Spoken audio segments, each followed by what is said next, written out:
Ser Podcast.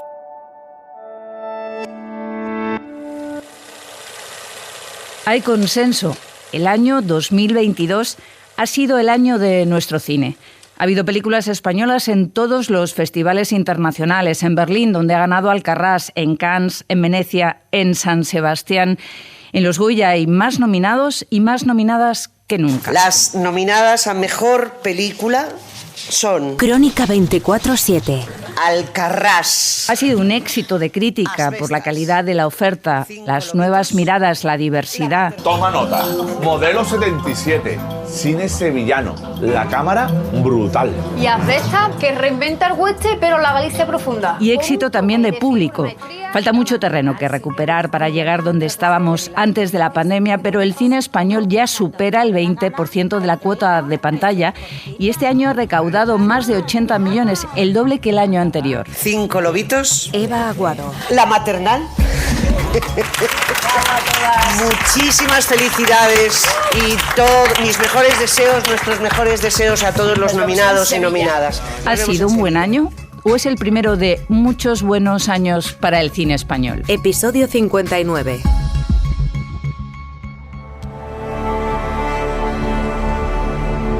Cine español, un éxito de película. 2022 será el año en que acabemos con los falsos mitos del cine español. The 2022 Berlinale Golden Bear goes to the movie Por Pepa Blanes. Alcarràs.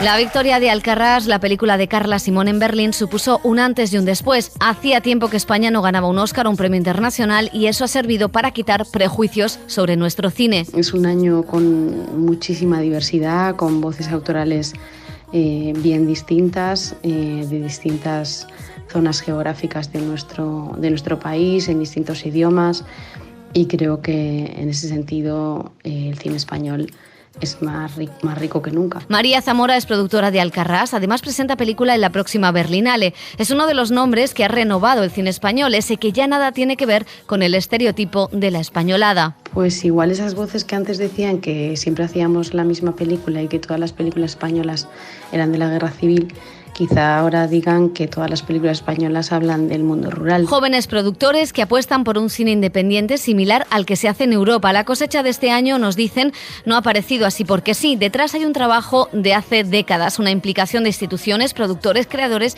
y también poco a poco de los espectadores. Estos Goya son quizá más importantes que nunca porque van a servir para sacar pecho, para dar a conocer a una nueva generación de autores mucho más europeos e internacionales y para reforzar una industria que lleva sufriendo varias crisis. La del IVA al 21%, la de 2008, la del COVID y ahora la de las plataformas. Lo valoras muchísimo más, o sea, estar nominado este año me parece una heroicidad. Supongo que piensan lo mismo mis compañeras y mis compañeros, nominados y nominadas.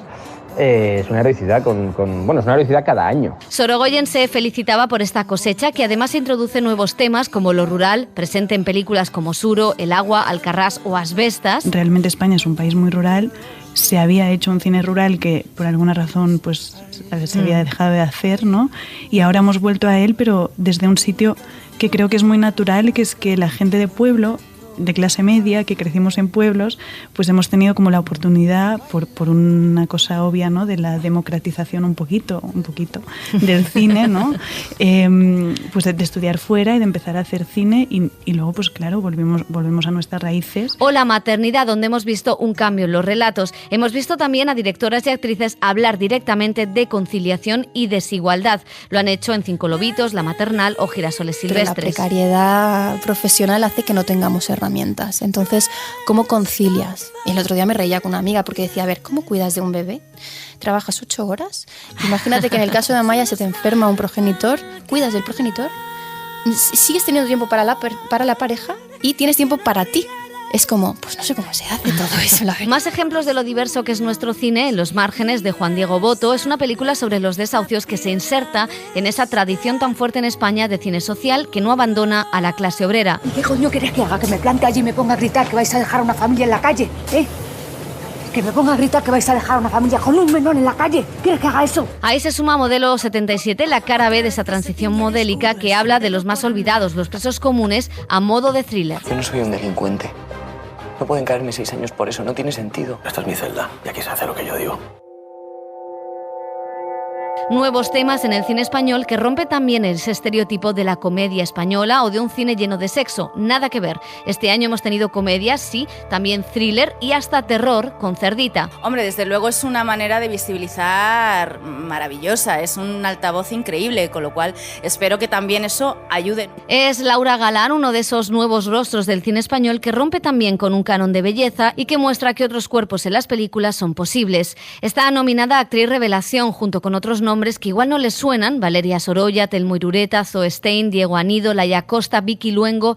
Son los nuevos actores de nuestro cine, una generación sin prejuicios para hablar de precariedad, de salud mental o de política. Para mí hay un error de concepto. ¿Por qué tengo que mostrar eso? Claro. ¿Yo por qué me tengo que poner un abrigo de 5.000 euros si yo en mi vida utilizo un quechua? Pues... Eso yo no lo entiendo. A mí es algo que me pone mucho en conflicto, porque les estás enseñando algo que no es real. O sea, yo a ti te estoy diciendo que si te haces actor vas a ser rico y famoso, y si te haces actor lo más probable es que, con perdón, te comas una mierda. Son la generación de las redes sociales, donde los castings, las promociones y el día a día están mediados por Twitter e Instagram. También las críticas a su trabajo. La temporada de premios para ellos, pero sobre todo para ellas, tiene una presión añadida: las alfombras rojas. Hay mucho conflicto, es todo como muy guay y con muchas dudas a la vez. Este es el proceso, por lo menos, que yo estoy viviendo. Otro de los mitos del cine español que hemos roto en 2022 es que nadie ve las películas españolas. La taquilla de Alcarrás fue estupenda, la de Cinco Lobitos una gran sorpresa y la de Asbestas un subidón, más de 4 millones. Pues eso nunca me había ocurrido, nunca nos había ocurrido, entonces eso ya, esa conjunción que nos ha ocurrido, ¿no? En nuestras pelis anteriores nos sentimos siempre muy felices y muy afortunados. Decimos que somos una gran mayoría y decimos no a la guerra. Gracias. Desde el no a la guerra, hace ya 20 años de aquello, Gala de los Goya, donde el cine se sumó a las protestas que estaban en las calles de España contra la participación en la guerra de Irak, a los actores se les ha llamado subvencionados. Sin embargo, las ayudas para la producción no tienen en cuenta ni el reparto ni la temática. Sí se atiende a la solvencia de la productora, a la diversidad y a que tengan personas con diversidad funcional en el equipo. Sobre subvenciones, hablan los productores. Pues le diría que sí, que tiene razón, que el cine español está subvencionado. Lo que pasa es que está mucho menos subvencionado que otros sectores, como el sector automovilístico, el sector naval o el sector político. También habla Albert Serra. No sé, si algún sentido tiene gastar dinero público, desde mi punto de vista, es para hacer cosas artísticas. Si no porque se paga la ópera, porque se ayuda al teatro, o ¿no? Si no es artístico, ¿qué sentido tiene? ¿No? Ya lo pueden hacer esto las plataformas, que para eso están. Otra mentira que hemos escuchado estos años es que Estados Unidos no da ayudas a su cine. Pues sí lo hace. A través de los incentivos fiscales, un dato, solo el estado de California da 330 millones de dólares. Son 10 veces más de lo que da España al cine español. Pero es que en Francia se dan 660 millones de euros, Italia 400 y España, recordemos, 167 millones en estos últimos presupuestos. Falta un mito más por derribar, el de la guerra civil. Bien, ninguna de las historias nominadas este año habla de la guerra o de la memoria histórica, pero si lo hiciera no pasaría nada. Hay un estudio que nosotros lo citamos un montón de veces, donde hacía una comparativa, ¿no?, de las películas que se hacían sobre la guerra civil y sobre otros temas, y la proporción era pequeña, ¿no? Pero aún así hay una percepción general como que hay muchas pelis sobre la guerra civil, y yo creo que no hay las suficientes, ¿no? Se pueden hacer más. Era John Garaño, director de La Trinchera Infinita, explicando que solo un porcentaje muy pequeño de películas bélicas hablan de la contienda, en contra de lo que dice el relato. Y es que, como vemos, el cine español nunca se ajustó al estereotipo que hicieron de él, pero en 2022, si cabe, se ha alejado más que nunca.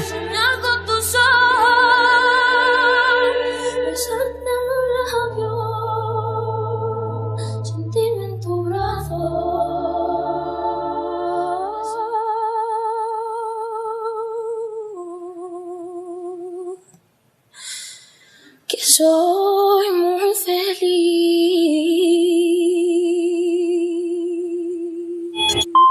Crónica 24/7. Antes siempre estaban aquí, en el salón, con el frío que hacía en el resto de la casa. Se veía venir, ha cambiado el año, ha empezado a hacer frío de verdad y las cuentas de muchos consumidores de gas no salen. Yo tenía gastos muy medidos de luz y de gas en mi casa mensualmente, sé lo que se gasta. y más o menos yo pagaba unos cerca de 60, 70 euros de luz, ahora me ha subido a 100 y pico. Las distribuidoras de energía han comenzado a actualizar sus tarifas y han empezado a pasar factura por el dinero de más que aparentemente ellos han pagado por el gas desde que comenzó la guerra. Eso significa que miles de consumidores están abonando 4 y hasta 6 veces más por la luz y la calefacción de un día para otro. Hablamos con los usuarios, con las organizaciones, con los expertos y las empresas para averiguar si se puede informar mejor de un cambio de tarifa o si debemos aprender a leer mejor los contratos.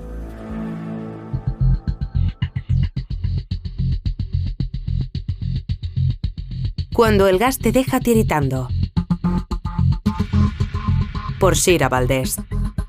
Entre este momento estamos muy preocupados con estos precios tan altos. Los consumidores que desconocen qué tipo de oferta tienen contratada en gas natural pueden estar pagando hasta 4 veces más. No avanzamos lo suficientemente rápido como para poder sustituirlo sin afectar a los precios. Es que no incorporen todo el coste real del gas. Es absolutamente recomendable. Y este, no sé exactamente cuánto, pero sí hemos subido, sí. Ha sido un subidón grande. La luz lo he notado un poco menos que la calefacción. Ha subido mucho, sí. La luz, como todas las cosas, siempre suben más que lo que oficialmente nos dice. Apaga, que no enciendan mucho. Medían 6 meses y más de un susto. Me di cuenta de que tengo un cargo de 737 euros, que en un primer momento lo tuve que mirar varias veces porque pensaba, bueno, a lo mejor son 73, pero no, eran 737 euros. No sé, es que ha sido un precio desorbitado que es, pues porque me entró en la nómina el mismo día y lo pude pagar, si no, pues me quedo en números rojos y es inasumible, claro. Con la renovación de su contrato de gas natural, Blanca pasó de pagar el kilovatio hora a 0,018 euros a pagarlo a 0,38. Y aunque su comercializadora le informó de un cambio en sus tarifas, solo cuando llegó el momento de pagar recibió efectivamente esa notificación. De hecho, la historia de Blanca es la de cientos de personas que en las últimas semanas han reclamado unas facturas energéticas estratosféricas y de hecho Blanca tiene suerte porque tiene la opción de cambiar de compañía. Me cobraron 150 euros por 15 días y no tengo ninguna forma de recurrirlo. Hablé con el portero y me dijo que efectivamente que la caldera central, que estaba gestionada por Fusiona y que el contado era individual, pero que eso es lo que había. Claudia no puede porque vive en un piso con caldera comunitaria y la inmobiliaria que gestiona el edificio no quiere acogerse a la tour vecinal. Y este es un problema que, más allá de las facturas del gas, afecta también a las de la electricidad. Acostumbrada a pagar unos 200 de luz cada 2 meses, en octubre me vino una factura de 364, sin haber hecho ningún consumo extra, más bien al contrario. Ella, Laura, ya está tramitando su cambio de compañía, pero sabe que aún le queda otra factura fuerte que pagar, porque al llegar con meses de retraso, cuando el consumidor se da cuenta, explica Enrique García, portavoz de la OCU, ya es tarde. El hecho de la facturación bimensual agrava estas circunstancias donde es ahora, en principio del mes de febrero, donde los consumidores están recibiendo las facturas de los meses más duros del invierno. Las comercializadoras tienen obligación de notificarlo, pero a veces esa comunicación se pierde. Lo que me lleva es un mail que me entra en la carpeta de correo no deseado y el cambio de contrato, que a mí es lo que más rabia me ha dado, ha sido de forma unilateral, sin ningún tipo de feedback, de comunicación con nosotros, ni de consentimiento, ni de nada. Se hizo el cambio y se acabó. Y otras no es suficientemente clara. A mí me dijeron que era una carta física, que carta física nunca llegó, y era una carta, un email, indescifrable, con muchísimos datos que no... que es imposible entender, números... Falta de claridad que podría suponer una infracción de la ley porque señalan desde las asociaciones de consumidores, esta obliga a las compañías a notificar de forma clara y transparente los cambios de tarifa. La legislación vigente establece la obligatoriedad de que las comercializadoras del mercado libre comuniquen con claridad y transparencia las subidas de precios en las renovaciones de contrato. Sin embargo, esto no ocurre en la mayoría de las ocasiones. El problema es que si el cliente no se da de baja ante el cambio de precios, la renovación ha de ser automática, señalan, porque de no serlo el consumidor quedaría en una situación de vulnerabilidad, una opinión que también comparten los expertos como el director de Próxima Energía, Jorge Morales. Yo, desde luego, lo de exigir la confirmación de la recepción de la notificación me parece una barbaridad, porque eso lo que haría en la práctica es resolver los contratos anticipadamente y dejaría al usuario en una situación de mucha mayor vulnerabilidad, ¿no? expertos que más que en la transparencia y la claridad de esas notificaciones ponen el foco en el consumidor. Es necesaria una mayor cultura energética, defiende Morales. En mi opinión, el problema no es la comunicación en sí, que está regulada. Yo creo que hay que tener una idea, más o menos, de si uno está pagando más o menos, sobre todo en el término de consumo, que es el que suele ser más relevante, ¿no? Entonces hay que tener un orden de magnitud de, oye, ¿tú a cuánto estás pagando, por ejemplo, el gas? Si la tarifa oficial está en torno a 7 céntimos y tú estás pagando 14 o incluso 30 céntimos, que está pagando alguna gente, pues es evidente que es una barbaridad. Aunque también reclaman una mejora de la información que se ofrece a los consumidores. Ese comparador de la CNMC recoja no solo la última tarifa que tiene esa empresa en este momento, la que yo puedo contratar ahora, sino la que contraté hace 6 meses y que es la que yo tengo en este momento. Esta es el déficit que hay en este momento, creo yo, en la regulación. Esta es la parte que yo creo que hay que exigir, un seguimiento de los precios ofertados por las compañías en todas las tarifas que estén vigentes. Pero en ausencia de lo uno y de lo otro, las reclamaciones a las energéticas se acumulan en los buzones de las organizaciones de consumidores, mientras que tanto el Ministerio de Consumo como Competencia, según explican a la SER, se centran en que las energéticas cumplan con la normativa vigente sin atisbo de introducir modificaciones. Crónica 24/7. Chanel. No se confundan, señores y señores, yo siempre estoy ready para romper caderas, romper corazones. Triunfando con Slomo en la final del Benidorm Fest del 2022 y Blanca Paloma.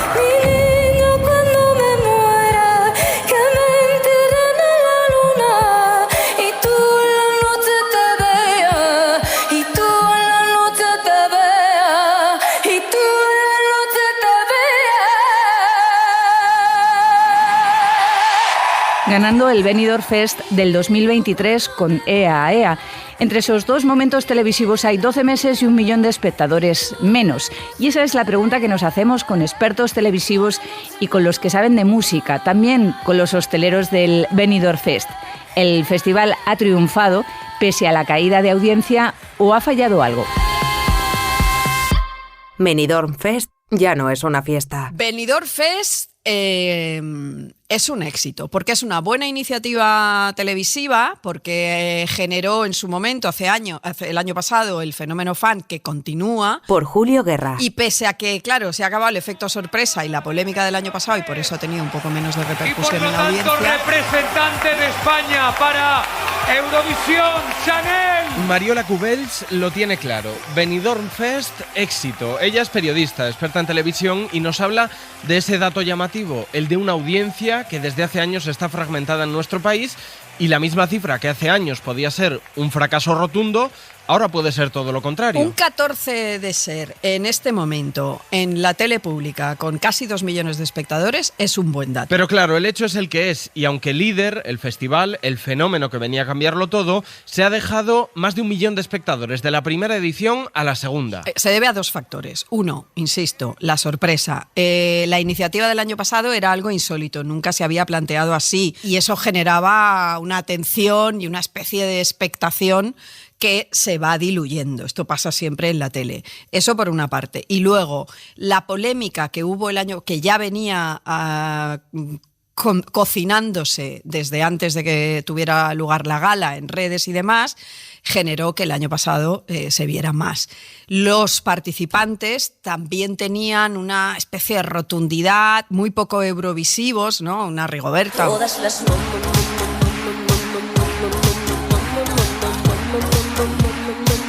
Raiden. A llorar a la calle de la llorería. Tanchugueiras. No era lo habitual. El Benidorm Fest se parece en parte al mítico festival de San Remo en Italia.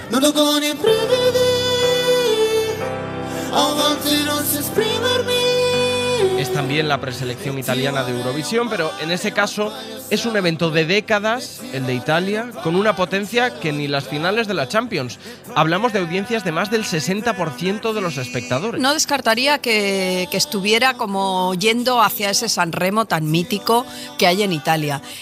Todavía le falta un poco. San Remo ha conseguido crear una marca potente y reconocible. San Remo lleva 71 ediciones y allí hace un share de más del 70%, con lo cual yo creo que no podemos juzgar el Benidorm Fest por 2 ediciones. Fernando de Córdoba es experto en imagen de marca, habla de la del Benidorm Fest. Porque todavía no hay suficientes datos como para aislar si lo que ha fallado, si es que ha fallado algo, es el día de la semana, es el tiempo que hizo esa noche, son los participantes. Que mira a lo que funciona afuera y se inspira en nuestro pasado. El antiguo Festival de Benidorm surgió simplemente como una manera de promocionar la ciudad, como un concurso para descubrir nuevos talentos. Ahí se consagraron Julio Iglesias o Rafael. Obtuvo el primer premio la canción titulada Llevan, de Martínez Llorente y Reguero, que interpreta el ya famoso Rafael, joven cantante de 17 años. Y además, en cierto modo, también era una herencia porque venía organizado por la radio pública, la REM, la Red de Emisoras del Movimiento, con lo cual, en cierto modo, sí que es un heredero bastante directo. Porque Televisión Española lo ha intentado con muchísimos nombres: Destino Eurovisión, Misión Eurovisión, Salvemos Eurovisión, Eurovisión El Retorno, Mira quién va a Eurovisión, Objetivo Eurovisión. No creo que fallaran en su momento por ir demasiado ligadas a Eurovisión. Yo creo que era más una cuestión de estrategia, no había una estrategia a largo plazo, parecía como que cada año se improvisaba la manera de elegir al representante. Llamada con acierto la capital española de la canción, continúa en cuarto creciente de prestigio con su playa tan concurrida de bañistas de toda Europa. Una marca que ya lleva por nombre una ciudad y una ciudad encantada. Permite en invierno tener una saturación como Semana Santa o casi como verano. Bajará la audiencia, sí, pero Benidorm llena sus hoteles, sus bares. Por ejemplo, el sábado en la zona de la macro discoteca había 5.000 personas, más aparte la fiesta oficial de 1.000 personas del Palace. Y dice Alex Fratini, portavoz de los hosteleros de la ciudad, que esto hace marca. Nos gustaría que se quede ya fijo para siempre. Es un gran atractivo también para promocionar la temporada, ¿no? Porque la gente está viendo imágenes de Benidorm con un sol increíble. Fernando de Córdoba les da la razón. Desde luego hará que más gente esté hablando de Benidorm, quieran o no, lo van a tener que decir. El Festival de Benidorm se puso en marcha por iniciativa de Pedro Zaragoza, que fue el alcalde que convirtió a Benidorm en la meca del turismo, y su objetivo era principalmente ese, tener un festival que tuviera el nombre de la ciudad para que la gente tuviera que hablar de ello. Muchas veces ponerle nombre a las cosas, los estadios, los centros de convenciones, lugares que tienes que mencionar, te ayuda a que la marca cale. Pero nos falta una parte muy importante, la musical. A la edición de 2022 le pudo venir bien el factor novedoso. No dejemos de pensar que la marca Benidorm está grabada en la memoria colectiva, aunque sea a través de las viejas grabaciones del Nodo. Y era un poco inimaginable que volviese esta fórmula del Festival de Benidorm, aunque sea con otro formato y con otra finalidad. Y sí que es verdad que también influyó el que había una competitividad más morbosa. Creo que estaba ese mano a mano entre Rigoberta y Tanxugueiras con la tapada que nadie esperaba, pero que fue muy evidente que podían pasar cosas con ella, que era Chanel. La canción del año pasado era un espanto, sin personalidad ni singularidad. Podía ser la candidata española o la candidata de Finlandia. Fernando Neira, crítico musical del diario El País, colaborador de Ángels en Hoy por Hoy. La audiencia baja, hemos hablado de la marca, del fenómeno televisivo. ¿Cuánto tiene que ver la música? Hombre, en términos musicales el nivel de 2022, sin ser para echar cohetes, era muy superior. Yo creo que la candidatura de Tanxugueiras era fantástica. El Ay Mama era una canción con mucha gracia y con mucho contenido. No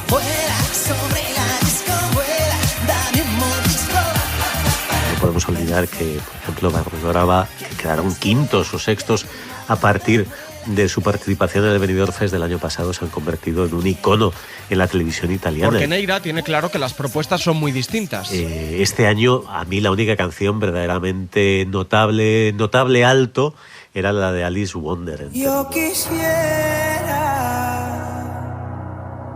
parar el tiempo. Carmento es una canción notable. ¿Y qué vas a hacer si el viento te está llamando? Y a partir de ahí hay muy poco que salvar en términos musicales. La ganadora es una canción aceptable. Ay, ven a mí, niño mío. Ay, niño mío, chiquito mío. Pero sin grandes alaracas, no me parece que tampoco interpretativamente sea como para emocionarse en gran medida. Hemos tenido 2 ediciones, nos dicen que es poco para saber el éxito o no de un festival, que como mínimo ha llenado una ciudad turística de la costa en pleno invierno y que el año pasado enfrentó a un país por la música. Por tantas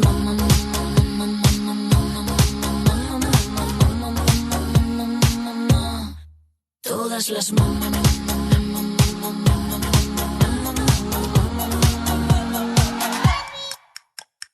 no sé por qué dan tanto miedo nuestras tetas. Sin ellas no habría humanidad ni habría belleza. Y lo sabes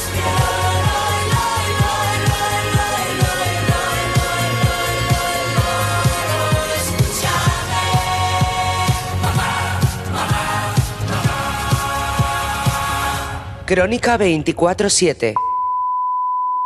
Esto es Crónica 24/7, el podcast de reportajes de la cadena SER que cada semana busca y te ofrece testimonios, historias, información, miradas. Estos Goya son quizá más importantes que nunca porque van a servir para sacar pecho, para dar a conocer a una nueva generación de autores mucho más europeos e internacionales y para reforzar una industria que lleva sufriendo varias crisis. Lo que me llega es un mail que me entra en la carpeta de correo no deseado y el cambio de contrato, que a mí es lo que más rabia me ha dado, ha sido de forma unilateral. Pero claro, el hecho es el que es, y aunque líder, el festival, el fenómeno que venía a cambiarlo todo, se ha dejado más de 1 millón de espectadores de la primera edición a la segunda.